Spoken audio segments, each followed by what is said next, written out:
I have decided that we shall stay here. Is that okay?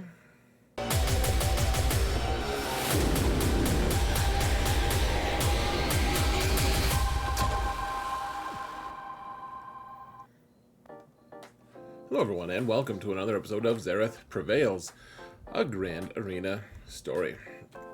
We're in match number 6 of the current season, so this is actually the 2/3 mark of the 5v5, and we're facing someone who ends up quitting after they fight me. You guys will have to find out more details at the end. It's a pretty interesting match, though, in my opinion, guys. My opponent decided to go Super Slugfest, and I don't know if that's really what he actually wanted to do. So, we have Reigns Onassus from the Schwartz Holiday Special Guild. Apparently, I cut some of their guild name off. No disrespect, but I did that, apparently. And it looks like a discrepancy in the GAC ranking, but I think mine is the more accurate one. We're both ranked at 90-ish. Oh, I think because he lost, and I just hadn't recorded it. Yeah, maybe that's what it was. So, I have a little bit more GP than them. It's just fine. They have better mods. That's just always how it always is. Always, guys. I work on my mods, and it's just never enough. Never enough for them. I do have an advantage in relics, which is somewhat rare at this level, actually, folks, which is, I mean, it feels good, I guess. He does have more datacrons, though, as you might imagine. You keep that in mind for later, folks. All right, my defenses, I decided to just front load all of it. Guys, you can see we have the people asked me last time, why is the Django squad in the back? Like, what are they doing? And the answer is, they're all just pretty fast. Like, they're kind of clocked so that Queel is going to, he'll go first. And yet they have the Datacron that gives him extra turn meter. So he's gonna go first. And, under Django lead, he gets another 30 speed. He's already really fast. And then everyone else gains turn meter. And you're able to just do all sorts of debuffs, ability blocks, set them on fire, more ability block, tenacity down, all of that stuff. And then you can rinse and repeat again quite a few times. I mean, is it a world beater? No. But it could mess with some people, especially if they really struggle against my really strong front zone, which you can see 3 Galactic Legends and the Qui-Gon team, as well as the rest of what's up. Like, I put Malgus up top just to be like, you know what? You have to kill Malgus, and you have to kill all 3 of those GLs and Qui-Gon. So, how would you like to do that? They, in return, so my opponent, when I scouted them, they only placed 2 GLs ever, really. And so that's not really different on this particular fight, or on this particular zone. But, I mean, they do have Malgus at really high, well, decent relic levels. Nothing too crazy, actually, come to think of it. General Skywalker is here with a damage immunity cron, which is a pretty intimidating squad. And then Kenobi and Rey, of course. And then up top, 2 more GLs. Look at you. And yeah, with the cool datacrons and everything. And then, Raddus and a weird dash team. So guys, if you want to support the channel for free, all you've got to do is hit that like button, subscribe, comment, help me mount the algorithm, help me help you guys. Only through your support can this channel continue. I really appreciate all of you, every single one of you. I don't care what you smell, or what I smell. Now, my opponent did attack before I went, so they ended up failing once on Grand Inquisitor, once on the Sortie squad. They actually used Wampa on Sortie, and they timed out, which is lovely. Wonderful. And then they struggled real hard on my Qui-Gon team, and on my Jedi Master Luke team, and basically on everything else in the world. And so that was about it. They cleared ships with, one-shots, which is good for them. They needed that morale boost. But it's time, guys. It is time to get to the actual fighting. Let's just do it, shall we? Let's just do it.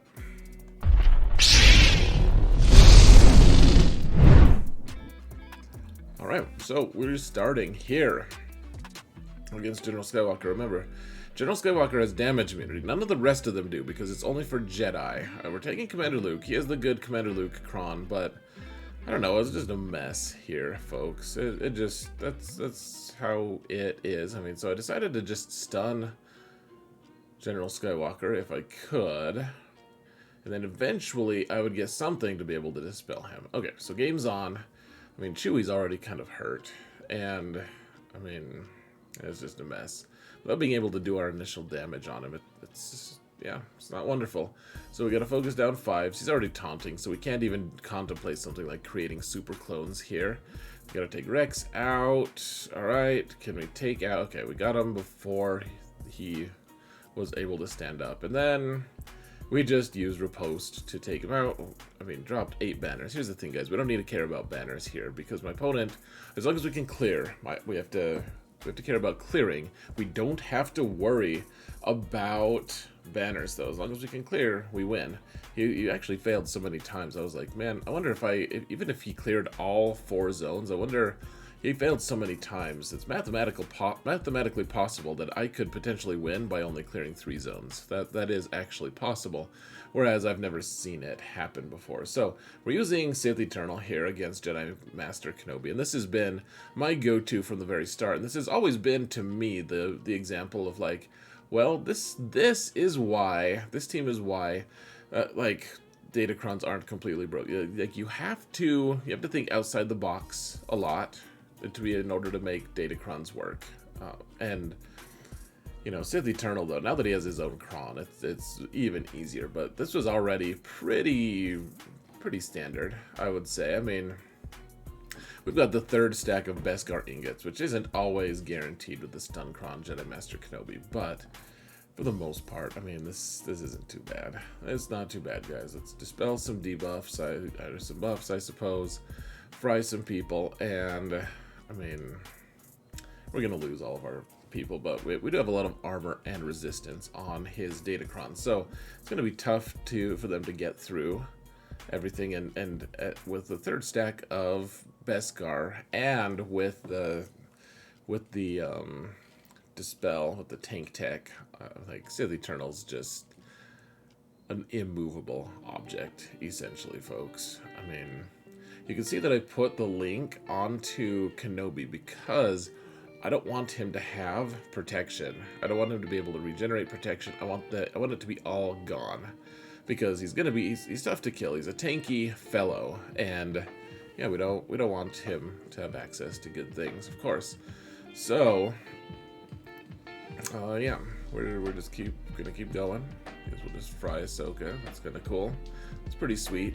And then for a little bit, we can't apply shock, which is a little bit scary. He just keeps resisting. It is pointless to resist, my son. And yeah, look at that, Raddad subscribing during the fight. Good man, bold move on his end, but. Okay, so, I mean, while we're just waiting here, in terms of, like, overall broad stroke strategy, like, we need to clear this bottom zone if we can, but if either of these teams, or if any of these teams present too crazy of a challenge, and this one is actually fairly sketch, guys. Like, remember, we placed 3 GLs on defense. He placed 4 on defense, along with Malgus. So, like, he put a lot, and then General Skywalker, like, he put a lot on defense.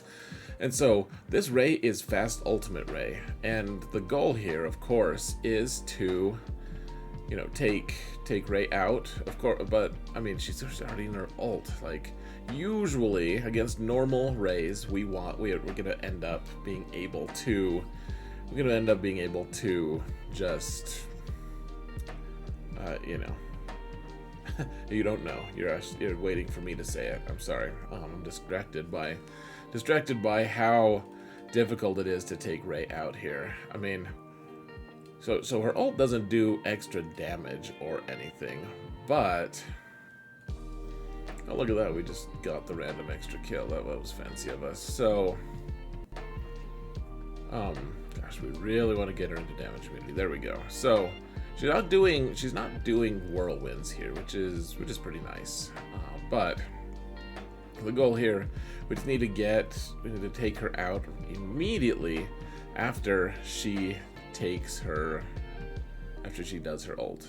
So, yeah, okay, there's another ult. Can we survive this ult? I'm not sure. Probably. I was like, man, what I really need to do, and Starkiller's not getting turn meter. Like, he's just not getting any turn meter. But the idea here, the goal was to get him a turn so that he could heal the whole team. So, you know, the Star Destroyer of healing, etc. So let's take out Rey if we possibly can. And gosh, this was a mistake, guys. I did this. Well, I guess it wasn't too much of a mistake, but yeah, okay, so Holdo is taunting now, and that's a problem. Of course it is. Oh gosh, why didn't I do the Star Destroyer of healing? Oh gosh, what was I thinking, man? Oh, I had that available, and I didn't even realize that I didn't have it. Okay, so I guess let's do it now. We heal all the way. Alright, can we take her out now? Please, let us take her out. Probably should have taunted with old Ben there, actually. Gosh, a few mistakes. Yeah, because we kill...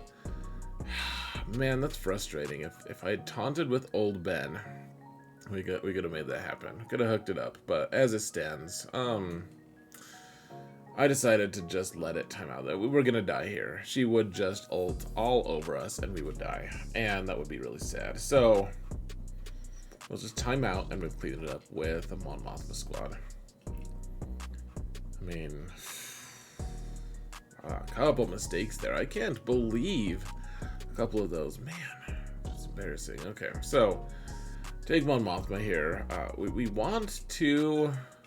I wanted to get ability block on Rey, so use a basic on Kyle Katarn during his turn. Obviously didn't pan out, but okay. So we got her into damage immunity. And now I guess we get Jedi Training Rey into damage immunity, and now we're fast forwarding it because it just takes a while. Eventually we just hit auto basic, and let the auto do it for us, but we haven't figured that out yet. Yeah, so the Mon Mothma team obviously has the cool Datacron, but this works even without the Datacron. I've done it a lot of times. People are always like, really, Mon Mothma? I'm like, yeah, actually, it's not that uncommon. Like, I wouldn't be too surprised, honestly, guys. I wouldn't be too surprised to find out that someone is consistently just taking Rey teams out from start to finish with this Rey squad, or with this Mon Mothma squad. To be honest, like, it seems like that's possible. But anyways, she's gonna get her ult. But, everyone's like, oh, they're getting too much turn meter. The thing is, she has to be inspired for her to gain mastery off of bonus turn meter. So yeah, she might have gained a little bit at some point, but you just keep deleting her inspired, and you're good to go. I mean, it's not great banners, but, we get through it. And now I decided, so people are like, dude, you can just use Daka and Zombie, and I'm like, yeah, but okay, so how many opportunities do we have where we can actually just use a full squad of Night Sisters with Supreme Leader Kylo and not care about banners here? Like, we don't care about banners. As long as we can clear, that's what matters, and this team is worthless to us anyways otherwise. So we have the Telzin Datacron on with the Asajj she has her Omicron, and all the crons are available, and yeah, we're just messing around, I guess. As long as Supreme Leader Kylo is gonna live, that's probably what matters. I don't know, really, like, looking at it now, I think maybe the Night Sisters are a little bit of a liability, just because they do an AoE and it kills multiple Night Sisters that deletes zombies revives a little bit faster than if it's just old Daka, because old Daka isn't gonna be AoE'd to death just like that, not too easily anyways. So yeah, let's just keep going, I guess. I don't know, guys. Get Asajj back and keep doing stuff and things. Kill Darth Revan real quick, kill Basti real quick, stun Malak. I mean, remember, this is a lower relic team that I'm kind of used to. Like, there's only relic 7 on Malgus, and oh, that sounds like I'm like, oh, that's pathetic. all of the Malguses that I expect to fight, like I honestly, I think he is like the second most important Relic 7 right now. Other than, you know, like I guess AdRad is probably more important in theory. But I think he's more important than Piet, more important than most of them. Jedi Master Luke and then him. So, all right, here we are, folks. We got through that bottom zone. So what's in the back zone? Are more GLs in there? My opponent struggled a lot. Turns out no. He still had a couple GLs and Starkiller available. He just didn't use them as well as he was probably hoping for. So now we're gonna do a longer. I decided, guys, I wanted to give you a better taste of what my live streams are like. So it's actually gonna be 2 fights in a row with a small bridge in between, just about me talking about the game and stuff and interacting. So let me know what you think. Hopefully it's amazing. Have fun with the live segment. We've got to take out the top GLs, which are Lord Vader and Jedi Master Luke. Enjoy.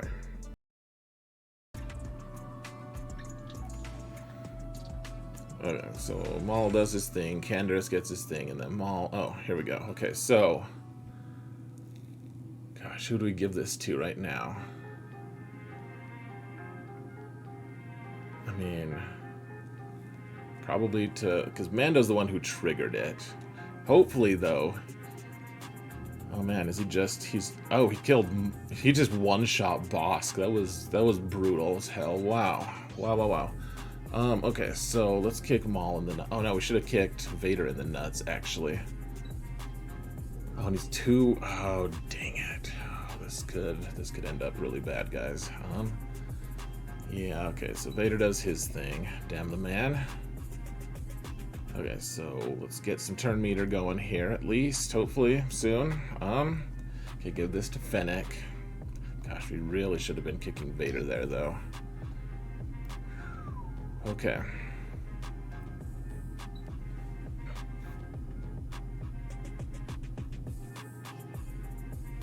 I mean, I think we just commit to Maul, right?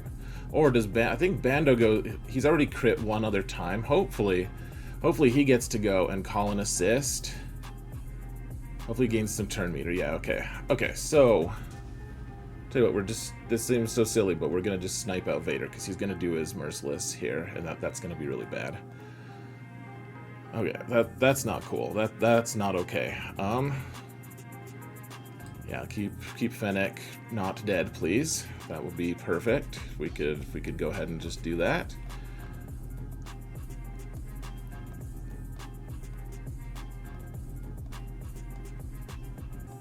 Okay, so keep her alive, please. I'm just gonna keep kicking Maul in the nuts until he's gone. Okay. And actually, I keep saying we're gonna kick him in the nuts. Oh, he gone. Keep saying we're gonna do that, but we don't even know if he's got nuts. Really, like they might have been lost from Kenobi, you know? Like I kind of get the sense that that's what happened. In fact, Kenobi might have just helped sever them. This is kind of a gruesome topic. I apologize somewhat, folks. What does Canderous do in this lineup? So he's the one who got Maul that instant turn there. Because just the way oh nice, okay, we got him. The way Canderous goes, like he gets so much bonus turn meter when someone does a dot, because he was able to assist and everything. Can we just take him out now and not have to? Come on, guys. Thank you. Awesome. Okay. Whew, that was ugly too. No, but Canderous gets so much bonus turn meter that he immediately gets another special available. And when he gets that bonus, the extra special, like, then Maul gets to go nuts immediately. Like, I didn't even get a turn there because of Canderous. Bam's so good in that lineup? Yeah, he totally is. Does he have robot nuts, says Therm? That's a good question, man. I think the answer is yes. Yes, he has robot nuts. Alright guys, one more GL to get through. Kind of moving through this. We only had 3 GLs to go with, so this has been pretty good. I think I got a good read on this guy. Glad to say. That being said, this is going to be really interesting. I've done this a few times in Arena, but they're not against like really awesome, a few awesome teams actually, with the Datacron and everything, and with like good Jedi. But yeah, this isn't a great team. The thing is, if Jolie survives, my ult can get really ugly. So that being said, I have the big ult on Rey. Robot spider nuts, ooh, and bolts, robot nuts and bolts. Man, we're uncovering more than I bargained for here, guys. And I do mean uncovering in all its clever implications. So let's here's an interesting thing, guys. So his Jedi Master Luke, I don't think has enough potency to actually get. Yeah, he's 75% potency. My Rey, on the other hand, she starts with 100% potency, but then this Datacron just happens to have a bunch of extra tenacity, so we have 187% tenacity on it. So I don't think she can be ability blocked to start with, which is a really nice start to all of it.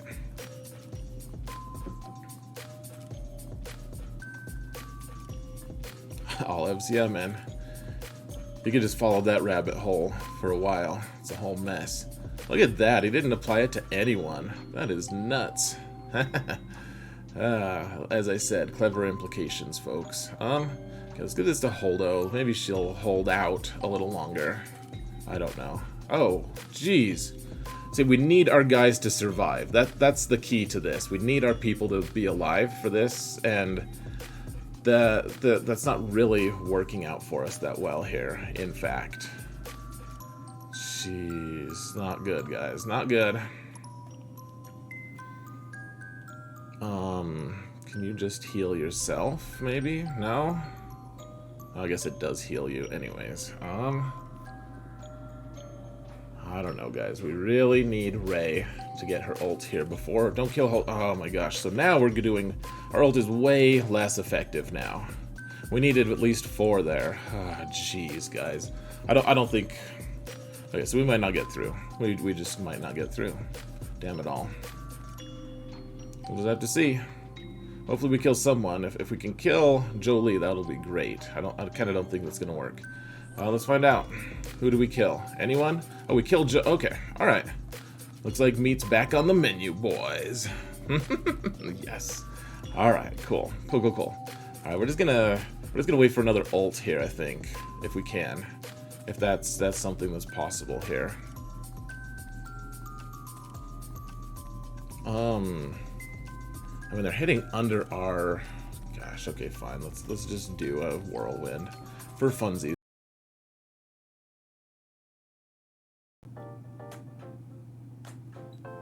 Do a little damage to Barris so she can't heal. Tell you what, we'll just take Barris out now, and then we'll take our ult, and that should be able to take him out anyways. The question is, will we ever get a kill that doesn't drop like 7 or more banners in this whole fight? I'm not sure.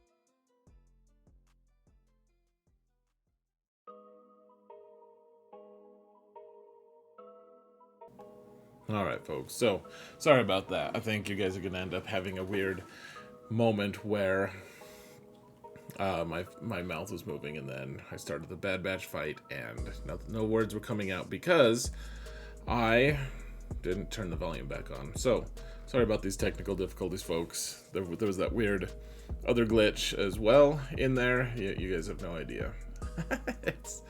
It's tough to make videos sometimes, folks. I apologize, though. So, alright, we've gotten rid of all the GL level characters. Now we've just got a bunch of B level teams to take out, but we only have B level teams left ourselves. We do actually randomly have General Skywalker available as well, but wanted to try Bad Batch when Bad Batch are slower than this AdRad team. Now, the AdRad team has Relic 9, it has good mods, it's got the turn meter, Datacron, it's got, you know, all the necessary elements to make this team good, and they go faster than my Bad Batch. So the question was, can we recover from them getting to go first? Now, you might wonder why all of their buffs keep reappearing. It's read the Admiral Raddus Datacron or omiAckbar, guys. It's an important thing, super fun. So, anyways.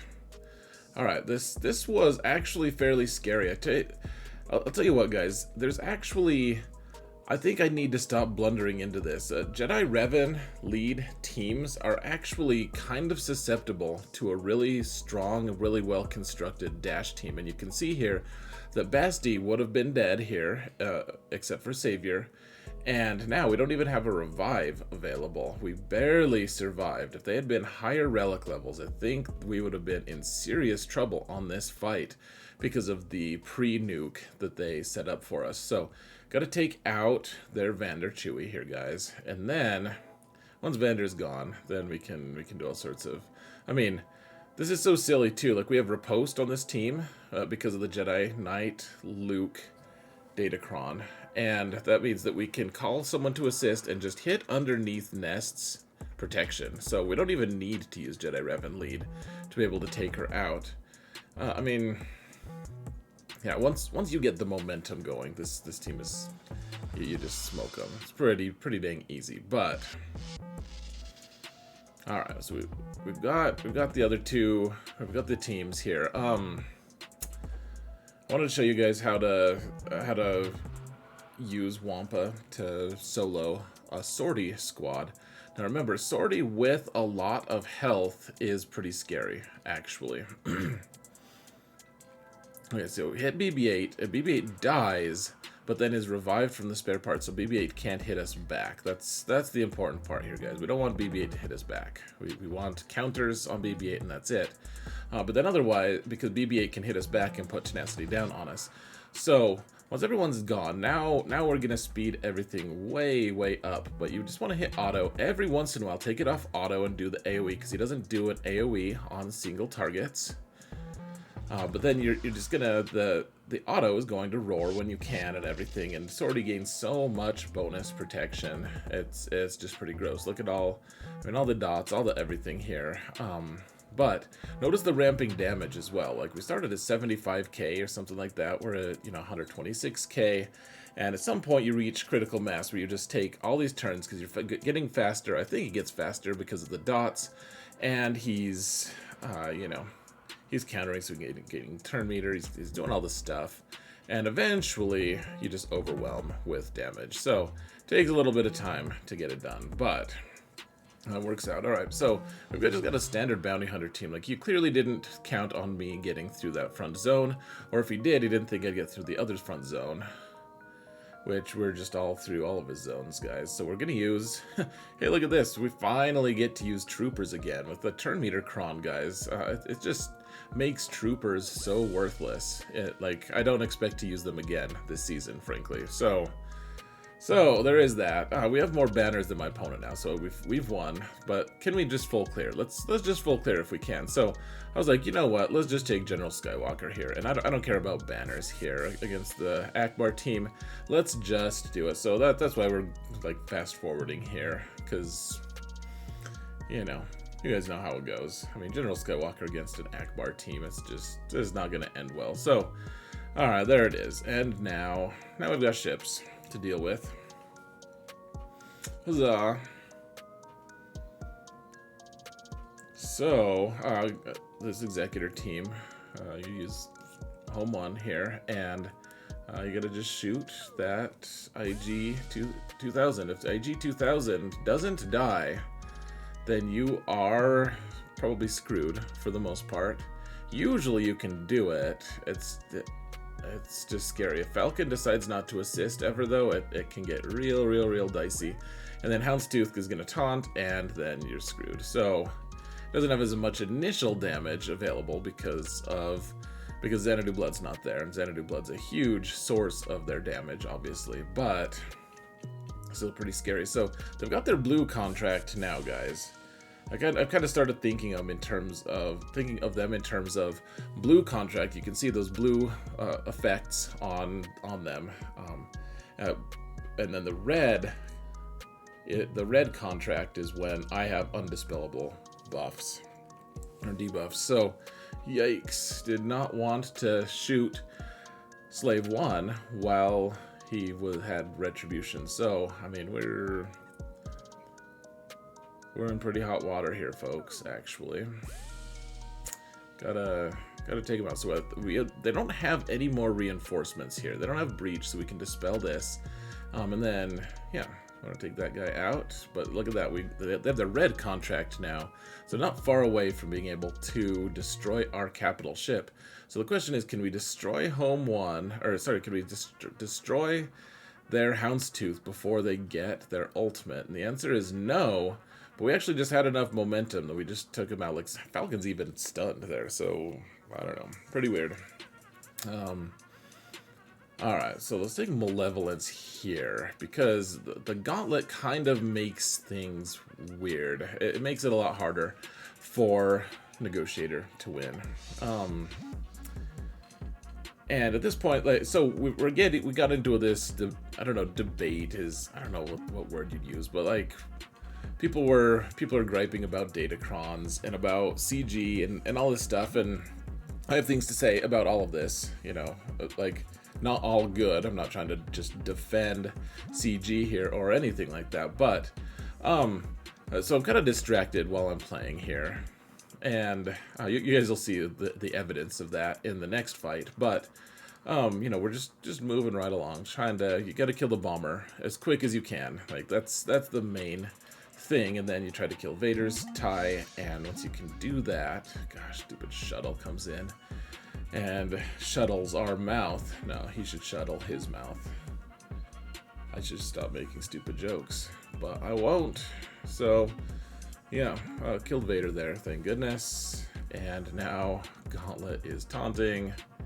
Gosh, now, okay, I think we're about to get to one of the weirdest, most lucky points I've had. Well, I don't know if it's luckiest. This is super weird, though. If this is the right one, anyways. Maybe I'm thinking of a different... Oh, no, here it is. So, the ult... Look at this. It only hits... Like, so Tarkin has 13 total potential hits that he can do with his ult. Like, the TIE Fighters hit 13 times, and it's just randomized. And I think it just only hit that one Vulture droid. Because everyone else was just like fine, they didn't take damage, and I mean it's like a Relic 7, a Relic 8 Tarkin. Like if it had been equal distribution, we would have been deleted. But okay, look at this. I took Plo as the lead here, guys, or as one of the starters, because I'm so distracted by this discussion that we're having with chat. And honestly, I'm not like even saying anything bad about chat at all. I just, you know, we're having this discussion, and so I'm super distracted because, frankly, we don't need chat, we don't need these fleets to win. Like we could fail at fleets and still win. So, you know, I'm just playing. Poor old Plo Koon paid the price for my lack of attentiveness there. Poor guy. But all right, we got the full clear, and we only failed one fight the whole time, guys. One fight, and we still dropped, what, like 90 banners or something? Yeah, I think it's almost exactly 90 banners. So, really ugly overall, but we still got it through, and my defense is pretty good. So, let's get to the actual final thoughts here. Oh, and you guys can find out why he quit.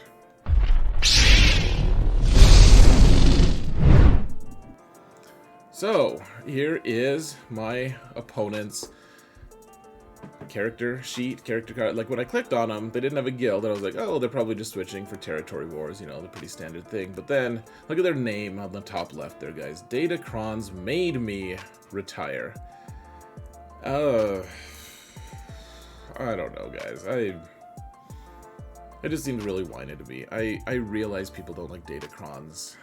If something made me, if I wanted to quit this game for any reason, I don't think I'd say that thing made me do anything. Like, that puts all the power into Datacrons. Like, it's like they didn't have any agency. I just don't like it. It seems really whiny. So, whatever. No, that's not even shade on my opponent. I just, for some reason, it really bugged me. Maybe I'm just overreacting. I'm absolutely sure. No shade on my opponent, I promise. I really, really do promise. So, Datacrons just give us all emotions, folks. That's all. Including my opponent, including me. This game has been very interesting lately, to say the least. So, anyways, this was messy. This was a very messy fight. You guys saw. We dropped 90 total banners, only 20 of which was from fails, so 70 total banners. I mean, over the course of, I guess it wasn't just 11 fights, it was 14 fights, including fleets. So, I mean, that's an average of 5 per fight or something like that. Did I do my math right? 14, 5, yeah, I think so. So, I mean, I guess when you look at it that way, like 5 per fight isn't that bad, plus a fail. It's pretty messy though, especially considering Wampa ended up getting me like a 68 or 69. So, anyways, yeah, like I said, that was messy. But we're 5-1 so far, somehow. Like, my first week, there were a couple fights that I'm like, well, I don't know if I deserved that, but we still got the W. And, you know, we've been gaining momentum. And now, I'm in the top 70-ish. We won't know for sure what my final standings are until everyone's signed up or not. But I think top 70 is pretty clear. And so, if we get 2 wins in this next week, which is going to be a tough week, we might get good old Maurice from Operation Metaverse, and we might get a few other really good players as well, depending on where they end up in the final standings. If we can get 2 wins, though, we should end in top 50, and then we'll start the whole process again in 3v3 in the top 50, like we've done a couple other times, and probably just keep having really interesting matches. Start breaking ourselves on the new dodge meta.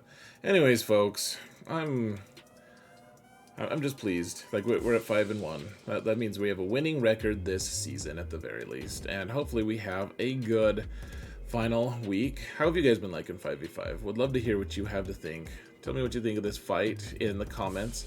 So against a really tough defense, guys, and I'm glad we got through it. Poor guy tried slugfest against someone when he didn't really. He's not a slugfest player. That happens. Alright, guys. Enough blather. Thank you all so much for watching, and remember that in all things, Xaereth prevails.